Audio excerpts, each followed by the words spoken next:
yang non muslim juga perlu kita ajak seru diskusi. Go PKS go, Karena aku cinta kamu.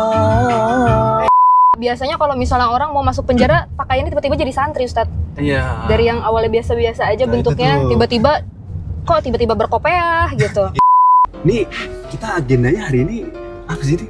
Jalan-jalan nggak Gua sih? Di undang-undang duduk-duduk belum tahu nih tujuan nih. Kita tuh selalu punya proyekan baru. Sombong amat. Proyekan baru. Nah, sekarang Biasa proyek lah. baru kita adalah AJW, Apa tuh AJW? antar jemput warga. Antar jemput Emang warga. warganya siapa sih? Macam-macam.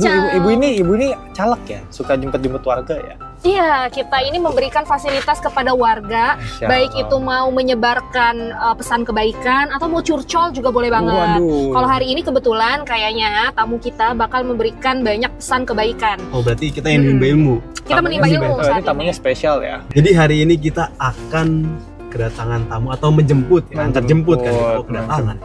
Antar jemput yaitu Presiden PKS. Siapa itu Presiden PKS? Ustadz Ahmad Syaihu. Ustadz. Kebetulan beliau lagi meeting di MD, mau kita jemput dan nanti kita akan silaturahim ke Babe Kalpatar. Babe Kalpatar, Babe Idin, Oh, Babe Idin, namanya Babe Idin ini pemenang Kalpatar. pemenang Kalpatar tiga sudah 3 kali, kali. coy. Oke, sebelum kita berangkat cek dulu ya seatbelt udah. Oke, aman, nanti yang belakang nyusul. Kita doa dulu. Doa sudah, persiapan sudah, seatbelt sudah. Berang-berang bawa tongkat, AJW berangkat. berang-berang bawa kayu. Bismillah, Bismillah, yuk. Gaskan. Apa tuh? Oke gas, gas. Assalamualaikum. Assalamualaikum. Selamat kabar, Ustaz? datang di Alhamdulillah. Selamat datang di AJW, Ustadz. Iya, selamat datang. antar jemput warga. Antar jemput warga. Ini jadi ceritanya kita jemput Ustadz dari DPP habis rapat ya, Ustadz ya? Iya. Alhamdulillah. Siang-siang gini rapat habis Jumatan ya. Iya. Eh, Jumat berkah. Alhamdulillah Jumat berkah insyaallah. Ini kita antar jemput warga. Warganya hari ini spesial banget ya. Bareng Presiden Partai Keadilan Sejahtera ya Hani ya. Betul banget. Ditambah lagi sekarang Ustadz Ahmad Syaihu ini mau menuju kemana nih Ustadz? Saya ini mau bersilaturahim. Cuma bukan ke hotel atau apa ya. Kita mau bersilaturahim ke Kali Pesanggerahan. Waduh, gimana tuh, Zat? Sana saya ketemu sama Babe Haji Idin. Babe Ini Haji Idin. seorang yang pernah mendapat penghargaan Kalpataru sebanyak 2 kali. Kalpataru itu apa tuh Ustadz kalau boleh tahu Ustadz? Itu piala yang diberikan penghargaan karena seseorang telah berjasa dalam pemeliharaan lingkungan hidup. Oke. Luar biasa. Jadi kita ingin silaturahim, sharing dan dapat pencerahan-pencerahan dari beliau. Ini luar biasa banget ya, habis rapat-rapat kayak formal gitu ya saat di DPP, terus Iya. pindah silaturahmi, tetap jaga hubungan baik dimanapun ya. Iya. Masya Allah. Ini kita kesempatan luar biasa juga nih. Nganterin Ustadz, biasanya Ustadz dikawal Iya dikawal nih. lengkap. Kita punya kesempatan buat nganterin agenda Ustadz buat ngobrol-ngobrol seru nih. Iya, karena bagian dari saya ketika diamani Presiden Partai, salah satunya itu adalah upaya untuk, ya, saya bikin buku namanya Politik PKS 2024. Kasih sinopsisnya boleh nggak Ustadz? Boleh. Jadi saya kira bukunya sederhana, tipis. Itu ya termotivasi, terinspirasi dari hadis Rasulullah SAW saat beliau baru membangun kota Yathrib yang kemudian menjadi Madinah Al-Munawwarah. Beliau mengumpulkan seluruh elemen masyarakat Yathrib. Kemudian beliau mengingatkan, ayyuhan nas afsyus salama bainakum wa at'imut ta'am wasilul arham wa sallu bil laili wan nasu niyamun tadkhulul jannata bisalam. Jadi ini ada 4 hal yang saya kira ini yang bisa kita ambil. Saya ngambil dari hadis ini. Pertama adalah politik kebangsaan. Makanya di situ disebutkan ayuhan nas, semua manusia, wahai manusia gitu. Jadi siapa tuh harus diseru gitu.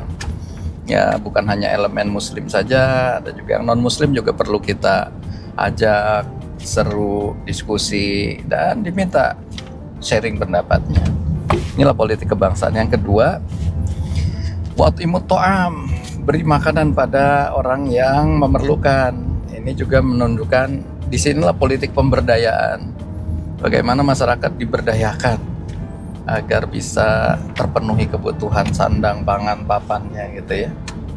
Yang ketiga tadi, silul arham, silaturahim. Nah, ini saya bilang politik silaturahim. Saya dorong pada kader struktur untuk terus silaturahim kepada seluruh jajaran. Dan terakhirnya tentu shollu billaili wan nasu niyamun. Ini sholatlah pada saat malam, di saat orang lain sedang nyenyak tidur. Itu namanya politik spiritual. Itu saya kira. Jadi sholat malam itu termasuk bagian dari politik ternyata ya Ustaz? Saya menangkapnya seperti itu. Nggak bisa politik ini dilepaskan hanya politik Duniawi ansih, duniawi atau yang mengandalkan kekuatan manusia. Tapi pada akhirnya kita harus Hablum minallah ya Ustaz? yang maha kuasa itu betul Allah. Apalagi dalam pengambilan kebijakan, saya kira ini kan sangat rentan ya, dimasuki syahwat, nafsu. Nah, bagaimana kita menghadirkan Allah dalam sebuah kebijakan? Ya, sebelum menetapkan kebijakan, ya kita istikharah, gitu ya. Bagus enggaknya kebijakan ini, kita ya mohonkan pada Allah. Ustaz, kayaknya fasih betul nih Ustaz tentang keislaman. Padahal Ustaz dulu kan kuliahnya di STAN ya Ustaz kalau nggak salah ya? Betul. Sekolah Tinggi Akuntansi Negara gitu. Iya. Bukan Sekolah Tinggi Akidah Negara. Bukan ya. Nah, itu Dulu saya sangat bersyukur ya. Saya punya orang tua memberi perhatian betul pada penanaman nilai keagamaan. Dulu orang tua saya sebagai kepala KUA, kepala iya, di Cirebon. Nah, jadi karena anak biasanya kalau belajar langsung sama orang tua kan suka agak sungkan atau kadang nggak enak juga orang tua ngajarin. Makanya dia undang tuh guru khusus ke rumah untuk ngajarin saya ngaji. Nah, setelah agak besar, saya dikirimnya ke pesantren Buntet. Iya, Cirebon ya Ustaz ya? Cirebon. Wah, sama-sama anak santri berarti ini kita Ustaz. Anak santri ya, santri milenial. Kalau saya masih santri dulu, santri kuno. Biasanya kalau santrinya sah itu dites pakai sarung Ustaz ya? Iya, Rapi nggak, pakai Sat? sarung. Nah, Berhubung pernah nyantri Ustaz, kira-kira pengalaman apa Ustaz yang paling diingat waktu nyantri itu Ustaz?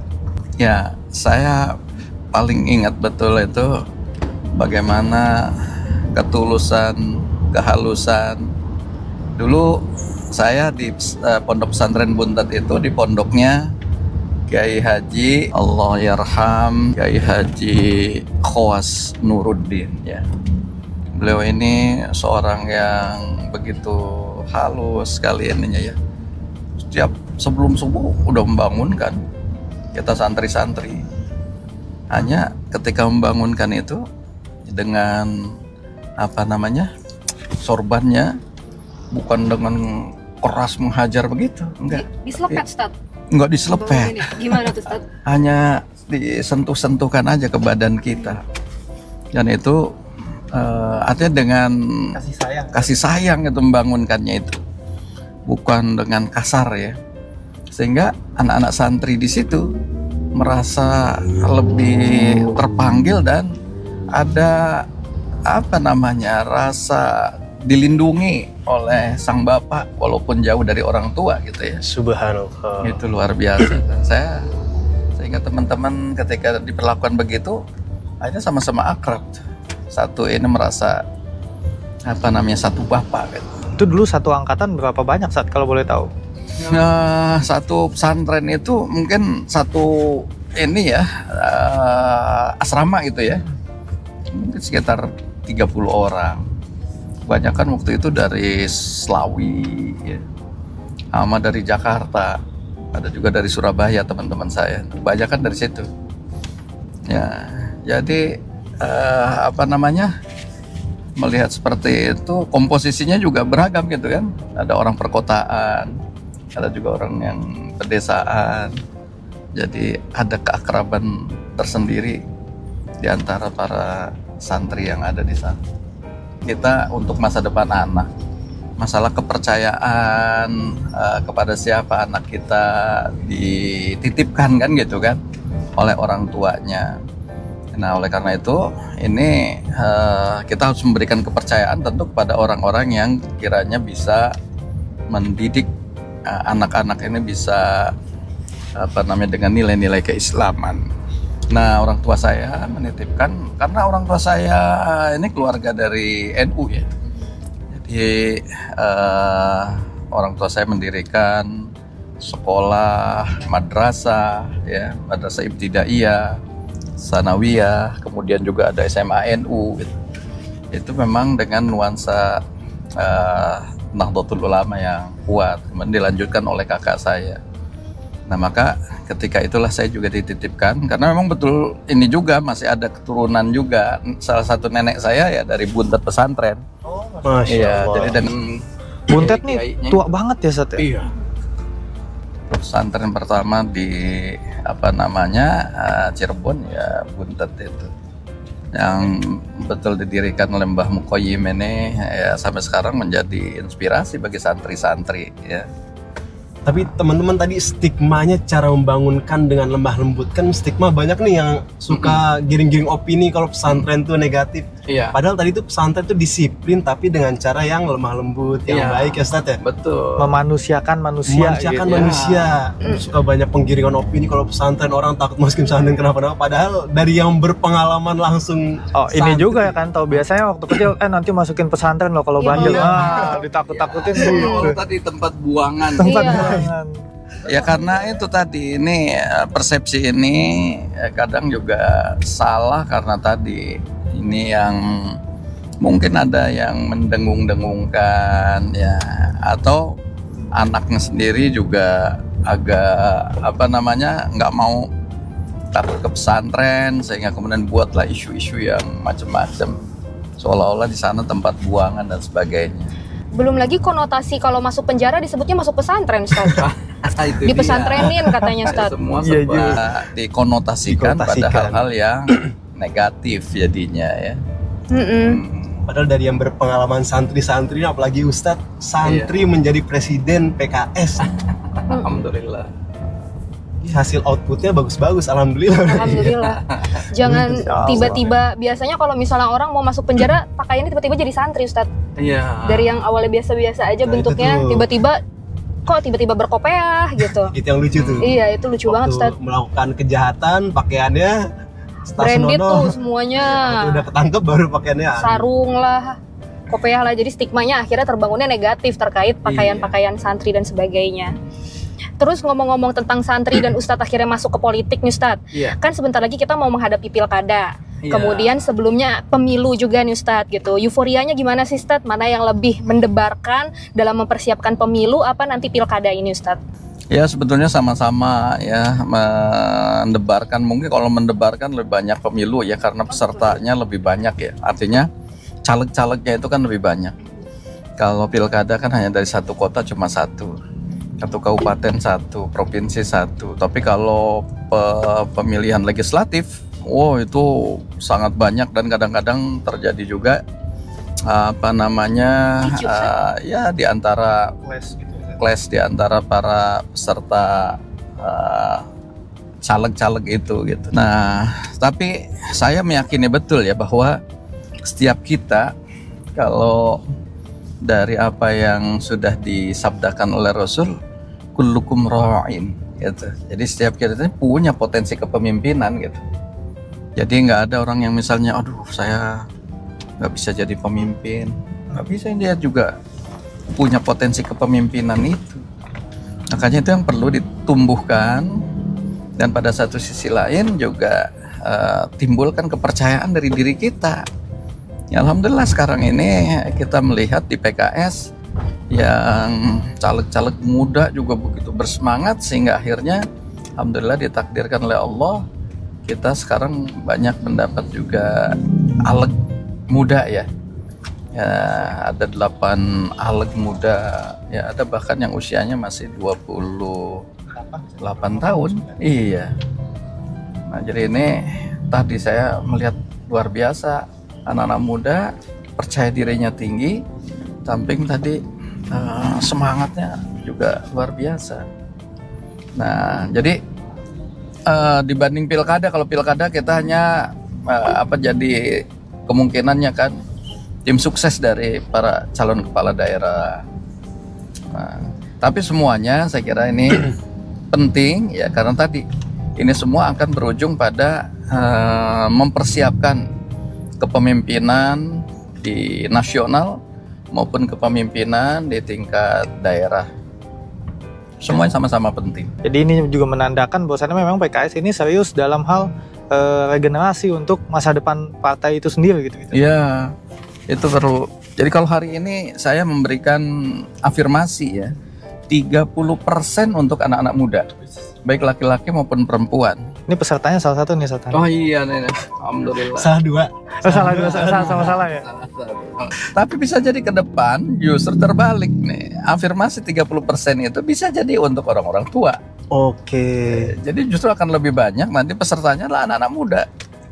Oleh karena itu saya berharap tuh dalam era pilkada maupun pemilu legislatif kiranya dipersiapkan betul agar siap tampil, siap menjadi pemimpin dan siap melanjutkan amanah yang diinginkan oleh para founding father kita.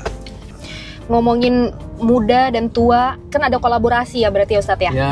Nah, aku juga dapat informasi nih Ustadz, kalau Ustadz nih udah punya kolaborasi yang nembus jutaan viewers nih Ustadz. Ya. Kolaborasi antara apa tuh? tua dan muda gitu kan. Kolaborasinya tuh berupa sebuah karya nih Ustadz, dan selalu diputar waktu lagi zaman pemilu nih Ustadz. Ya. Di tiap-tiap daerah didengungkan. Gimana kalau kita dengerin lagunya juga nih Ustadz? Boleh. Sambil karbul kita ya. Sambil Lagu karbul apa kita. tuh? Ada Kayak kenal tuh lagu Iya, ya. ini dua di belakang kita artisnya nih kayaknya nih. Aduh, enggak, saya bagian teriak-teriak kayak Saya yang awalnya saja. ada nyanyi, ada ngisi suara, itu harus dibedain. Boleh enjoy ya Ustadz, berarti emang hobi nyanyi juga apa gimana nih Ustadz? nyanyi kamar mandi lah. Boleh nih Ustaz, kita play sekarang, kita nyanyi Kita bareng play ya Ustaz. Ustadz. Boleh, gas. Go PKS Go. Oh PKS Go, jadi lebih keren untukmu. Go PKS Go, bersama melayani kamu. Go PKS Go, jadi lebih baik untukmu. Go PKS Go, karena aku cinta kamu. Tapi memang di politik juga perlu seni ya Ustadz ya? Iya, betul itu. Seni apa Politik. aja nih Ustadz yang bisa jadi inspirasi selama ini Ustadz? Yang sangat penting itu seni berkomunikasi. Berkomunikasi. Dan disitulah saya banyak belajar dari doa Nabi Musa alaihissalam ya. Dan kita terkenal tuh ya, Robbi syrahli sodri wa yassirli amri wahlul 'uqdatam min lisani yafqahu qawli ya. Yang pertama memang dalam komunikasi harus ada kelapang dadaan, syarhus sodar. Kalau orang lapang dada maka yafqahu qawli, dia akan mengungkapkan permasalahannya itu dengan ya jelas gitu. Kalau permasalahannya jelas, maka akan mudah dirunut di mana itu akar masalah yang ada. Dan ketika di akar masalah itu dipecahkan tepat, yassir li amri. Jadi masalah yang serumit apapun jadi mudah. Nah, makanya dalam Al-Qur'an tuh begitu banyak ada qaulan layyina, ya, itu komunikasi dengan kalimat-kalimat yang lemah lembut, ya. Qaulan karima, gitu. Qaulan syadida, tegas. Jadi itu memang harus dipraktekkan sesuai dengan kondisinya ya. Alhamdulillah dengan banyak kita belajar dari nilai-nilai Quran seperti itu, jadi terbimbing lah insya Allah dalam kita komunikasi, nggak asal asal ngomong gitu ya. Yang aku bingung nih Ustadz, kosakata apa ya kira-kira tuh yang dipilih Nabi Ibrahim ke Nabi Sulaiman sampai akhirnya Nabi Sulaiman mau tuh jadi kurban? Nabi Ismail. Ismail ya. Ismail. Ngomongnya apa tadi? Sulaiman. Sulaiman. Sorry. Iya, Nabi Ibrahim ke Nabi Ismail. Itu Iya. gimana itu kosakatanya sampai akhirnya mungkin Nabi Ismail mau menerimanya gitu buat jadi bahan sembelihan gitu. Jadi ini dilandasi bukan hanya sekedar diksi atau kosakata ya. Justru yang penting ini adalah juga dari penanaman nilai. Jadi kalau Nabi Ibrahim menanamkan nilai-nilai keagamaan pada putranya Nabi Ismail ya, dan juga begitu dengan ibundanya ya.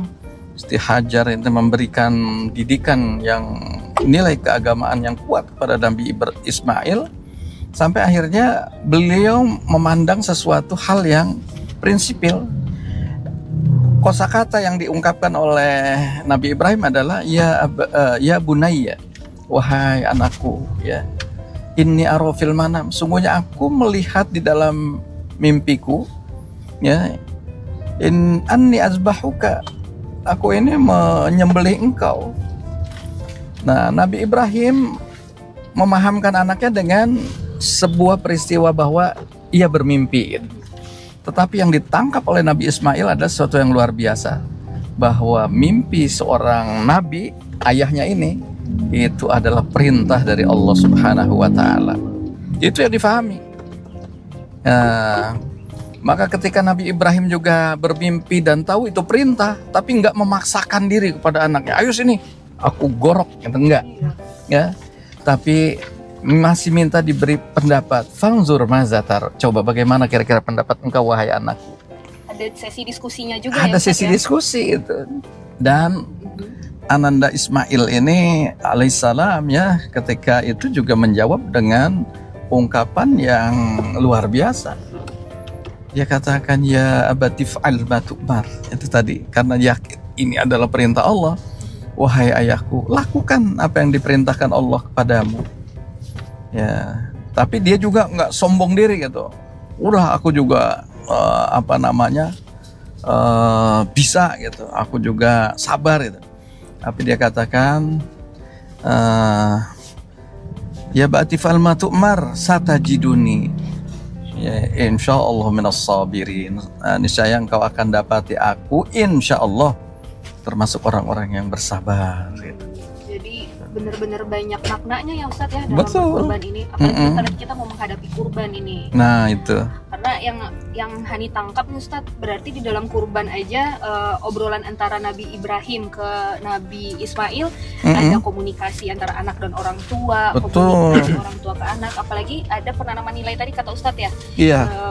Berarti bagaimana orang tua selama ini mendidik anaknya punya prinsip keislaman atau prinsip ketuhanan lah gitu ya. Iya. Seperti apa sih hukum berkurban ini Ustadz? Ya kalau hukumnya memang sunnah ya. Tetapi bagi tadi anak-anak yang sudah termotivasi dengan nilai-nilai keagamaan, kurban ini justru namanya juga qoroba, ya qorobu kurbanan. Itu untuk mendekatkan diri kita kepada Allah Sang Pencipta kita. Bagaimana kita harus memberikan sesuatu persembahan pada Allah yang terbaik. Hewan kurbannya pilih yang terbaik. Gitu. Kurban itu juga enggak lepas juga. Di sana bisa menyelesaikan masalah. Misalnya bisa membahagiakan orang yang sehari-harinya nggak pernah makan daging. Ketika dia menerima daging kurban, wah Senang banget ya, senangnya luar biasa. Even setahun sekali makan daging. Iya, tahun sekali makan daging, begitu terima, wah, momentum bikin sate sendiri, menggulai sendiri, itu ternyata banyak manfaatnya dari kurban ini kepada orang-orang di sekitar kita yang hari ini masih banyak orang-orang yang di bawah garis kemiskinan. Nah itu yang harus kita jadi agenda kita di beberapa hari ini. Kata Rasul, ketika ada kita kemampuan untuk membeli hewan kurban, kita ternyata nggak mau berkurban, kata Rasul saking tegasnya ya ingin menegakkan kurban ini, jangan dekat-dekat musola kami. Ya, ini peringatan sungguhnya bagi kita agar kalau yang punya rezeki manfaatkan betul untuk tadi berkorban. Nah, alhamdulillah nggak terasa nih udah sampai kita ke Udah tempatnya Babe Ternyata nanti Hamidin. berarti sebagian topiknya kita bahas waktu pulang. Ya, waktu pulang atau kita bahas di sini. Assalamualaikum. Mana ya? Sehat ya? Alhamdulillah.